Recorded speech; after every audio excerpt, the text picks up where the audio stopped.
Welcome to another In Wheel Time podcast, a 30-minute mini version of the In Wheel Time car show that airs live every Saturday morning, 8 to 11 a.m. Central.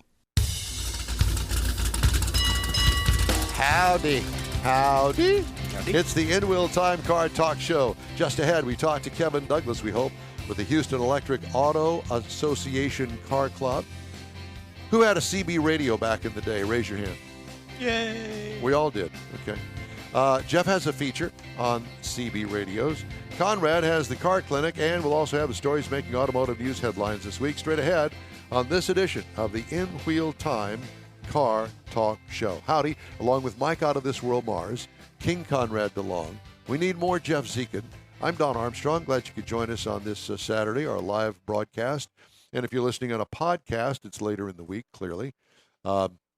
Because the way that we do our 3-hour show, we bust it up into 30-minute segments, and we release a 30-minute segment each day of the week, except Saturday when we do the live show. You get 6 podcasts out of it. Get 6 podcasts out of it. And there's 7 days in the week, so there you have them. Hey, wow. Math, baby. But stay on our social media because there's other stuff coming all the time. All the time. It is. Absolutely. Yep. And you do a great job with that Facebook thing. Every once in a while, I'll throw something on there. I'm thinking, am I worthy? That Facebook thing. Oh, yeah. Anytime. That Facebook thing. Did you hear that post office is coming out with some hot rod car stamps? I saw that. Yes, I did. Did you? So what are the cars? Do you know? Here they are. You ready? The 69 Mustang Boss 302. The 69 Chevy Z28, of course. Of course. Iconic car. My car. One of these days, before I die, maybe I'll be able to sit in one again. I thought you'd get a Mercedes. 69 AMC Javelin SST. Mm-hmm. Cool car. The 1970 Challenger RT. Good choice. Yep. And the 67 Mercury Cougar XR7 I saw GT. that. Yes, that's the best one for me. Yeah. And you know, it's funny. I'm reading a story, And all the Pontiac people are going, What? where's the Trans Am?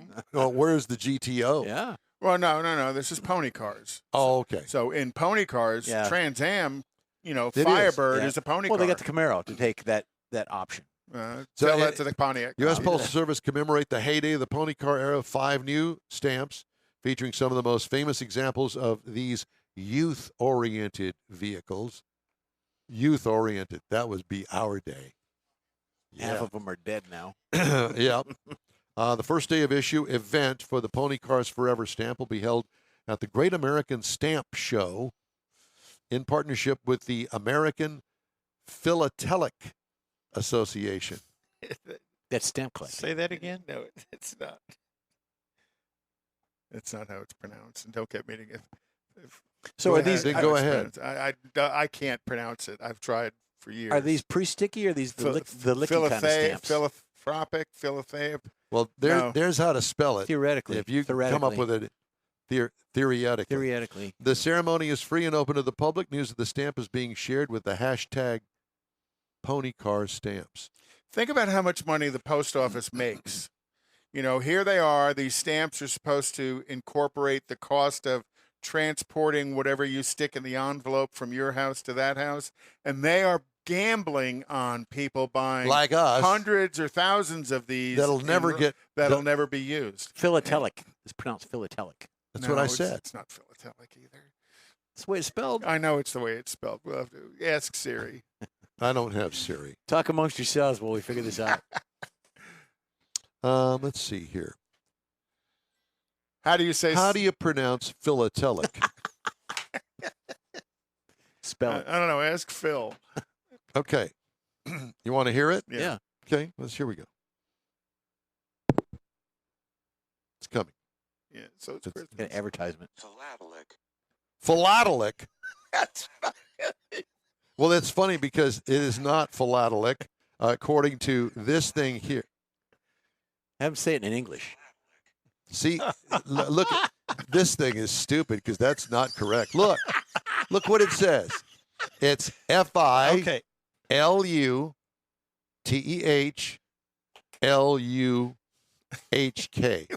3 minutes into this. Now, who's segment. the stupid person? Philatelic. Philatelic. The machine Look. that's saying it, or the person that's asking the question? Philatelic. He used to live next door to me. Yes. Stupid. If you have I went to that, high- I knew this was going to go off the track. I went to high school with him. doctor, It's philatelic. doctor, I've got philatelic. Got some penicillin. It's a rash on the inside of my milky white thigh, and it just will not go away. Bend over and show me. What is it, Mars? What? I'm not saying anything. His mom's listening. It's not. Is your mother listening? God, I hope not. Is Becky listening? Oh, that's a Not possibility anymore. there. Not anymore. All right, anybody out there on social media can give me a phonetic pronunciation. A of real it, I'll one take instead it, of yeah. some mechanical And thing. then call your doctor. So it's going to happen Thursday, this coming Thursday, August 25th, 9 a.m. Houston time, at the Philatelic Hotel. We're gonna blame all this on Kevin for not being here. Oh my God! Yeah, dedication ceremony attendees are encouraged to RSVP at USPS.com/ponycars. And people are going to buy thousands of Yeah, them. just to and collect- yeah. depending on how they announce I'll it, buy a sheet. because and remember on that sheet is a serial number. Generally on that sheet somewhere is a serial number, and people are going to look for how do I get the lowest number serial number. You know, God, really? no, that's the collector thing. Yeah, for And sure. they don't make the lickable How do you ones. know these things? Where do you? I used to collect stamps. I did too as a I couldn't kid. pronounce how to do it, but I used to collect. I used to collect stamps. Philatelic. No, I know it's not philatelic. Who's the? No, I can't remember. Never mind. Let's go in a different direction. Well, maybe somebody that collects stamps will be able to correct us. George. George would know, but George is in Hawaii. I know he's. So what are they? George is 7 hours? surfing. 7 hours behind us? Well, no, he can still get up and listen. He's not going to do that. Who the hell would do that? Anyway, Twyla might. good. All right. Well, Heitzman says it's philatelic. So That's correct. That's what I said. That's what I said. accent on the tell. Correct. Yeah, I still don't think so. Maybe I'm wrong. Okay. What? Yeah, I know. You- Can I I write that on the wall? Everybody hear Don't that? put that on the podcast. Don't touch him. 10:07 Don't touch 6. it. 10:07 and 6 seconds. Oh my We have God. the clock. Well, right there. this has been fun. All right. Who would think that the wheels would come off of stamps on a car talk show? Well, it's the but post it's office. stamps about Stamp cars. It's the collecting. government. God. Putin fault. Putin. And I don't think this is the first time they've done stamps about cars. No, it's not. No. But I think that this is the first time they focused on the pony cars. And I think they made some good choices. But I do again, too. I think the Pontiac people and the guy with the Barracuda is probably not too happy. You know, think about it. They did a 70 Challenger. They could have done a 65, 66 Barracuda. To be honest with you, to me, it really doesn't matter. No. I would buy the stamps. No, Just- I'll buy the stamps anyhow. And they're still not getting over the fact that their division went away. Of course, it will It's true. it will still be one of those deals where, yeah, they're going to have this big ceremony on Thursday, but it'll be a year from now before it shows up in the damn post office 2 miles from here. Yeah. And they go, "What? You want what? We ain't got that." Oh, I'm sorry, it We're got not gonna lost in We're the not going to mail. go back and look for it either. No. Yes, customer service doesn't matter in the government. Do we have Kevin, Mike? No, sir. I'm Okay, still looking we'll for him. forget him. That's why I said we're going to Because blame I- all this on him. Okay. I don't have anything really against Carvana. I think that the car vending machine thing is just a little bit too much over the top for me.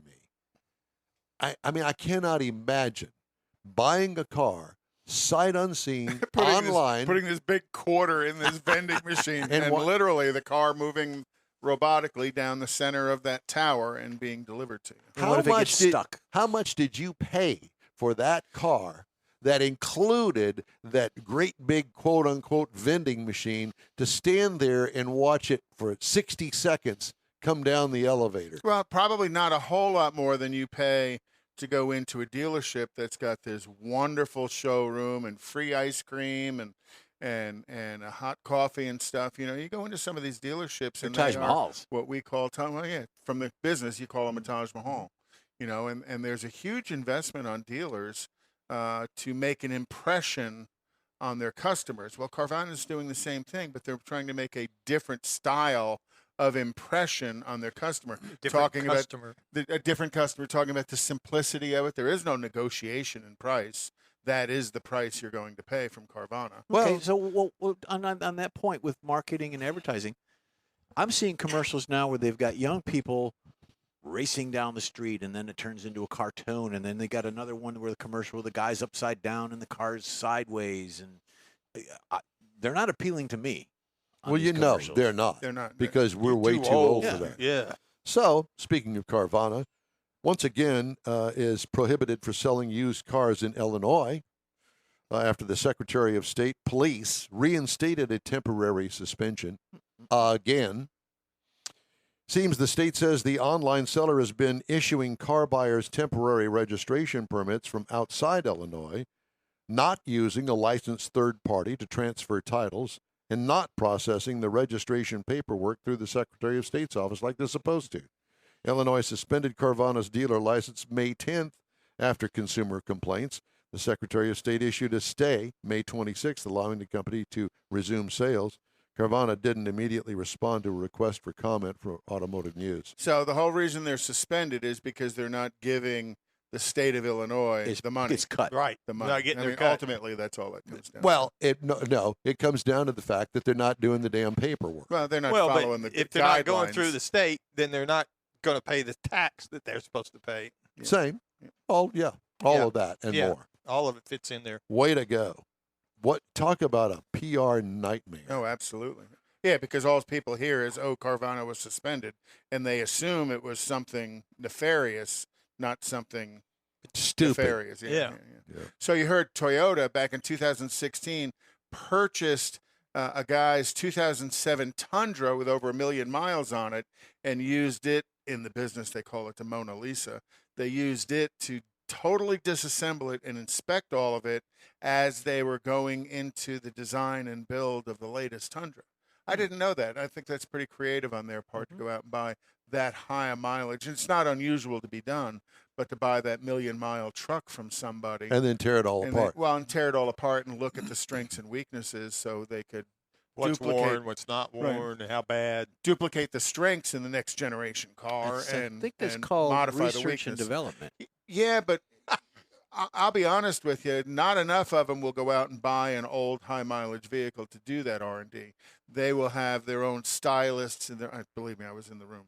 Their own stylists and their own engineers. Oh, this is what I want to do. Not trying to learn from experience, trying to create something new and unusual that sometimes It's in the doesn't work. moment is Right. where they do it now. And Yeah. never even taking into consideration that that particular car had 4 recalls for things like brake failure and Thermal events. Yeah, thermal events, or the frame separating from whatever. Your hitch hook falls off. Yeah.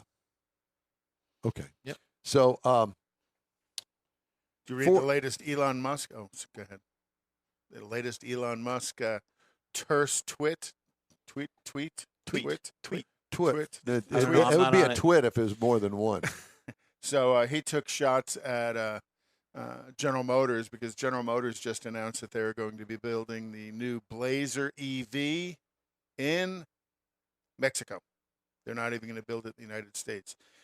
They get so much money from the federal government that they're going to build the Blazer EV in Mexico, and Elon took after him. Thank you, Elon. Rightly so, Yeah. I think.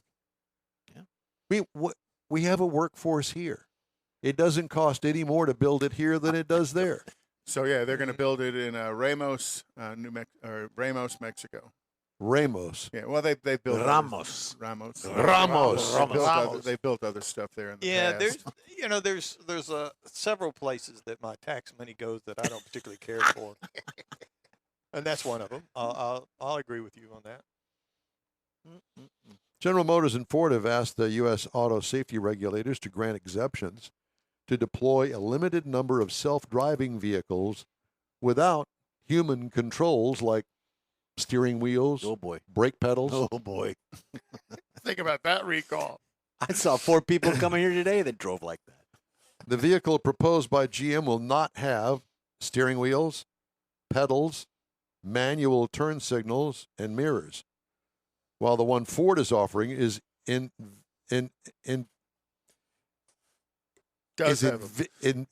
whatever it is, for the automated system to give commands for braking, throttle, and steering.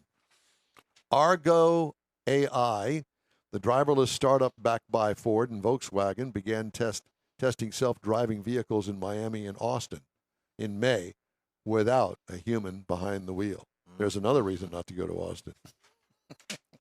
So, well, Chevrolet or General Motors has had that deal with Cruise in San Francisco doing the automated vehicles. Wasn't it a couple of weeks ago? Yes. They all pulled into one spot and parked in the middle of an intersection. And went on strike, basically. Yeah. I don't have a driver in it. They're all parked in the middle of the street, jamming traffic. Sort of like the big truckers. Rivian delivered its first batch of electric delivery vans on Thursday to Amazon, an early investor in what has been waiting out production delays at the EV startup, but now can put the futuristic vehicles to work in major U.S. cities. Amazon unveiled road-ready EDVs at a last-mile delivery center in Chicago, the company said.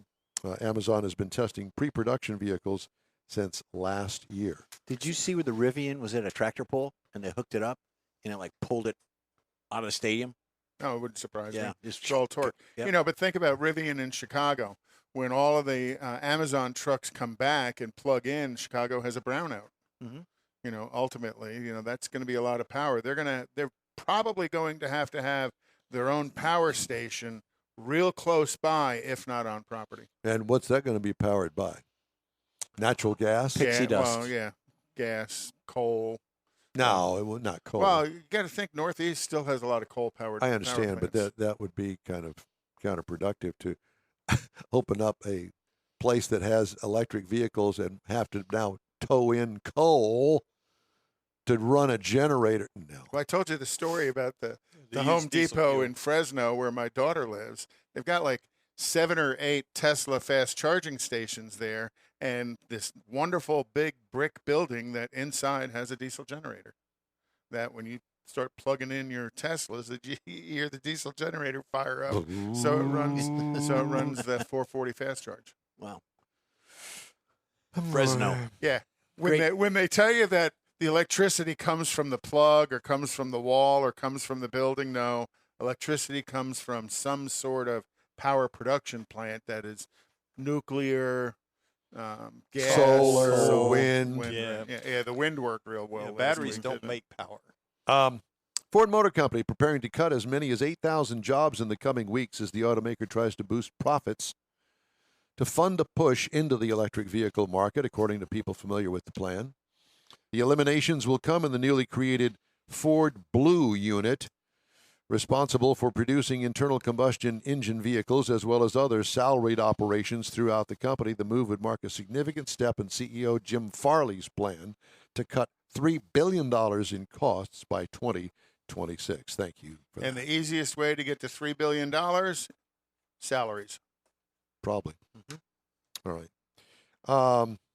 Sorry that we didn't have our Houston Electric Auto Association speaker to join us today. We set it up. He didn't call. He's an airline pilot. Maybe he got called in. He'll be back in the future. Okay. Mm-hmm. Yeah, He's that's a good interview. Yeah, it's round trip. If you'd like to get in touch with us, shoot us an email. The address here is info@inwheeltime.com. Time now for the In Wheel Time racing calendar. Well, and with racing goes all the different venues of racing, and we'll kind of start with, if I can find the right page here. Yeah, we'll start with the NHRA this weekend. They're in Sonoma, California, and then next weekend they're at the NHRA Northwest Nationals. First time they've been back to the Seattle area in a number of years because they basically shut down during COVID. So what was it? It's Seattle. It's Have you been to Seattle? Just passing Of all through. of the cities that I visited on the NHRA tour, Seattle, bar none, is the weirdest city for me personally. It's beautiful up there. Yeah, it is. It's absolutely beautiful, but the Lots of granola. Lots of that. And the NHRA had a big problem at the track because they needed to cut down a tree, so they could get the 18-wheelers in there and parked. Nope, can't do it. Screw you. You cannot cut down the one pine tree. I'd have just accidentally run it over. Uh-huh. I mean, and the in and out of there, it's a 2-lane road through the forest. And then NASCAR this weekend's at Pocono. Next weekend, they are at the Brickyard 500 at Indianapolis, that's always a good race. Yeah. It's become one of the best races in NASCAR if you want to follow everybody to the end. By the way, speaking of NASCAR, did you see where they announced that they're going to have a street race in Chicago next year? Mm-hmm. I posted something on Facebook. You did? Give us your best caption to this. So we're going to kind of go through and we'll maybe look at the goodie bag and see what we have in the goodie bag. I think that's like the drive-by route. Well, it goes out there. There's some pretty good comments. Go to our Facebook page. There's some real good ones. Okay. And then the French Grand Prix is this weekend. The Hungarian Grand Prix is next weekend. IMSA is at Road America on August the 7th. IndyCar, is at Iowa this weekend and at Nashville next weekend. Iowa. Huh. Circle track and asphalt circle track in Iowa. Iowa. NASCAR. Big NASCAR guys don't go there, but I think the Xfinity guys do and the truck guys do. Okay. So that's Iowa. That's Rakes. Is it Iowa? Yeah, Iowa. Not Ohio. Not in. Iowa. I said it correctly. I know that. I'm not. I'm just. It's not Idaho. What an odd place for a NASCAR race in It's the center of the country. Iowa. You know what is in Iowa? Nothing. Corn and pigs. Mhm. That's what they raise there. No, and, it's also good. Oh, corn. Yeah, it's huge farm country. You ever been there? Never. I've never been to Iowa. Well, there you go. I've flown over it. We all have. Oh, yeah. Anyway, are you done? That's it. Okay. You know, we talk about the tree real quick. The George Harrison Foundation planted trees after his death, Yeah. and they had to cut the trees down because they all died. They were infested by beetles. Man, that was a long way for that joke. I know. Brought you by Clutch Cargo. Clutch Cargo. There you go. Clutching an apple. The Clutch Cargo. The cartoon Yeah. where only the mouths moved. Mhm. Very strange. Yeah. All right. Jeff Dziekan has delivered us probably one of the best subjects Oh, that I I don't could know about ever that. think about, and that is CB radios. Well, and just- what I should have done is I should have had brought up some CB radio songs because there were some. Well, I've got a list of those, and I'm going to make this short because I've got to do some other stuff with this. Al Gross, the man who pioneered the walkie-talkie, came up with the CB radio in 1945. His company, Citizens Radio Corp., sold Class B handheld CB radios. They were limited on technology, and they couldn't really mass produce them to be affordable. 1958 was the year where they put the Class D variant of the CB radios. They started out with 27 channels on 27 megahertz, and then they went up to 40-channel radios in 1977. Breaker on 9. Exactly. So one of the things that really made the CB radio popular was back in the 70s when the gas prices went, or not sorry, gas prices, the speed limit went from 70 to 55, Yep. and everybody wanted to know where the police were, Smokies were, exactly. They actually sold about 7 million a year, CB radios. No, I believe it. And I've had one. I I had had a one. 40-channel Motorola. It was great. It was like the state-of-the-art one. What was your handle? I don't remember. I was trying to think of that. Mine Probably was like, the Texas Skywave. Probably like Genius or something. I don't remember. Genius. There you go. So some of the Men of things, genius. some of the and then they made up their own language and their own codes and everything. Because 1 through 19 or 1 through 9 were the emergencies and things. And some of the stuff they came with was Smokey, obviously, is law enforcement.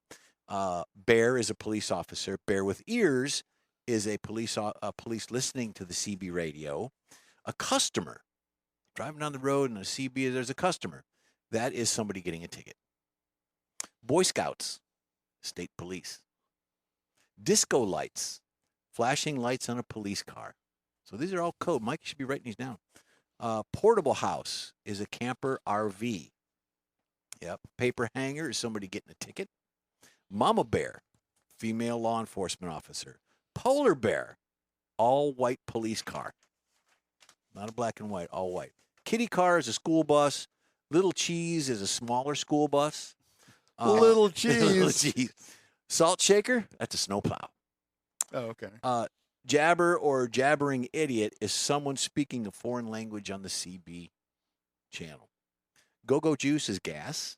Got your ears on. Are you listening? And, of course, you can go on and on with some other things on that, too. But all in all, the CB radio did become popular once the speed limits changed and everybody wanted to avoid tickets. And some manufacturers put them in from the factory. Absolutely. Cadillac Oldsmobile, did, yep. Oldsmobile and Cadillac, Yep. Buick did in the Built late into- 70s, very early 80s. built into it, absolutely. So I had a 1975 Chevrolet Monza, blue in color with the V8 engine in it. I was, Sporty. oh yeah, all, what is it, 150 horsepower V8, something like that. And I decided that I wanted to have me a CB radio. So in 1976, I had a friend of mine that was a disc jockey there at the radio station I was working at. He had one. And I said, will you help me put it in? He said, sure. So we took, I don't know what size drill bit it was, but we drilled a hole right smack dab in the middle of the roof to put the antenna on it. Not thinking it would let the water in, right? Oh my God. Yeah, drilled a hole in there and ran that wire in there down the A pillar and right on underneath the dashboard. And On the passenger side or the driver's side? no, it hung right smack dab in the middle. No, running down the A pillar. It ran down the A pillar. On the passenger side. I don't remember what side we ran it down. But thanks for playing. Yeah. And Didn't you spit it now? worked. It worked great. Breaker 19. Some of the Skyway. movies. I had the Cobra. I had a Did ya? 40-channel Cobra in Ooh. my 67 SS396. And then, of course, Chevelle. there wasn't enough power. I mean, we are car guys, and you got to goose it up. So I bought a device that took it from whatever it was, amplifier, wasn't it? 3 watts. What was the Yeah, power? I think it was 3 watts. 3 watts. Took it up to 10 watts. I thought it was going to melt the antenna off the thing. I could talk to people that were 10 miles away. And in the beginning, the FCC did require a license. Yes. And because people ignored that fact, they said, all right, you don't need a Never license mind. now. Some of the movies were Dirty Mary, Crazy Larry, Breaker Breaker in 1979, and, of course, the main one, Smokey and the Bandit 1.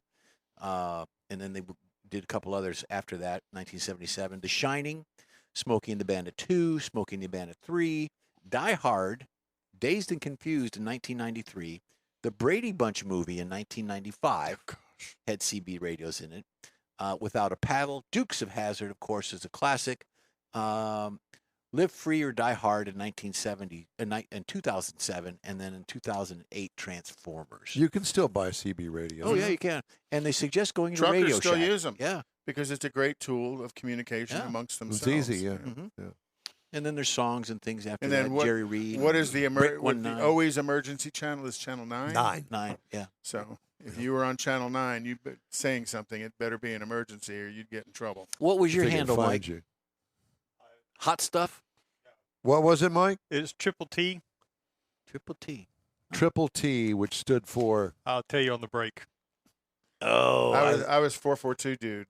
of course you Even were, though I had it in SS396 Chevelle, I was still 442 dude because I was an Oldsmobile. Texas Skywave. you did a lot of Texas. dreaming. Jeff didn't can't you? remember. I can't remember mine. Gorgeous or something. I don't know. The In Wheel Time Car Show streams on the iHeart app, Facebook, YouTube, and InWheelTime.com. Podcasts available from your favorite podcast channel. In Wheel Time Car Show continues right after this quick break. Get out the permanent marker and write on your wall calendar the next Tailpipes and Tacos Cruise In, Saturday, September 17th, 2022. It's the fall edition of Tailpipes and Tacos at the Loopy Tortilla in Katy, 8 to 11 a.m. It's the only place cruisers compete for Loopy's Chili Pepper trophies and other prizes. There's no charge to enter your vehicle for Best Hot Rod, Best Classic, or Best Modern Classic. Tailpipes and Tacos is Houston's coolest and most unique cruise in and is your opportunity to see the best hot rod, show cars, classics, and resto mods. And get Loopy Tortilla breakfast those tacos with adult beverages. There's no entry fee, and cars will automatically compete for those much sought-after custom Loopy trophies and other prizes. It happens at the Loopy Tortilla Tex-Mex in Katy on the Grand Parkway at Kingsland Boulevard, just south of I-10. It's Tailpipes and Tacos Fall Edition, Saturday, September 17th. The In Real Time Car Talk Show will be there too. Celebrate the beginning of fall and the return of the Tailpipes and Tacos Cruise-In, Saturday morning, September 17th, 8 to 11 a.m. We'll see you then, weather permitting. Want to take a minute to tell you about Gulf Coast Auto Shield, a Houston detail company like no other. Gulf Coast Auto Shield offers paint correction services that'll give your car, truck, or SUV a like-new shine. Afterwards, you'll want to protect it with a professionally installed nano-ceramic coating or protection film. Worried about your very expensive windshield getting damaged, broken, or cracked? Let Gulf Coast Auto Shield install ExoShield, a windshield protection film. Give John Gray a call today or check out their website, gcautoshield.com. Hey, whether you own a new, ultra-expensive, exotic, or a 5-year-old Suburban, Gulf Coast Auto Shield will help keep your investment looking like the day it rolled off the assembly line. Gulf Coast Auto Shield is conveniently located on the South Sam Houston Parkway, just south of I-69, the Southwest Freeway. Meet the staff and check out all of their services online right now at gcautoshield.com. That's it for this podcast episode of the In Wheel Time Car Show. I'm Don Armstrong, inviting you to join us for our live show every Saturday morning, 8 to 11 a.m. Central on Facebook, YouTube, Twitch, and our InWheelTime.com website. Podcasts are available on Apple Podcasts, Spotify, Stitcher, iHeart Podcast, Podcast Addict, TuneIn, Pandora, and Amazon Music. Keep listening, and we'll see you soon.